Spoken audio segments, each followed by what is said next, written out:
Welcome to This Explainer. Today, we're totally rebuilding how we approach money, from personal habits to corporate systems. So why is managing money so incredibly tough? Well, the answer actually starts deep in our psychology.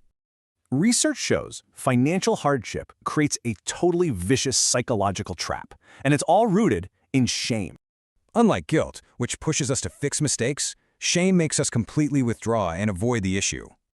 That shame triggers withdrawal, like ignoring your bank balance. It's a self-reinforcing trap that just worsens the hardship.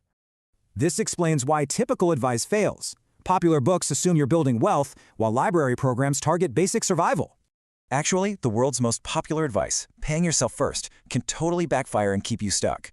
If you ignore irregular expenses, saving first just leads to immediately withdrawing that exact money later. The crucial first step, finding your baseline. That's the true average monthly cost of your life. We'll break this cycle in 3 steps. First up, a super ruthless 90-day spending audit. Next, create savings buckets. Take large annual bills and divide them into manageable, automated monthly chunks. Only after those buckets are perfectly padded can you safely automate paying yourself first. This exact principle, replacing avoidance with clear systems, scales directly to how businesses must manage their finances. Check this out. Hybrid software solutions drastically cut down weekly time investments compared to manual or enterprise systems.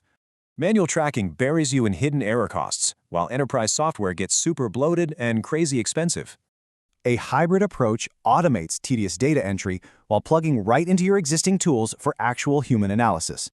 So, whether personal or corporate, managing money effectively literally means breaking the dangerous cycle of financial avoidance. I'll leave you with this. Are your financial systems designed for clear awareness or just comfortable avoidance?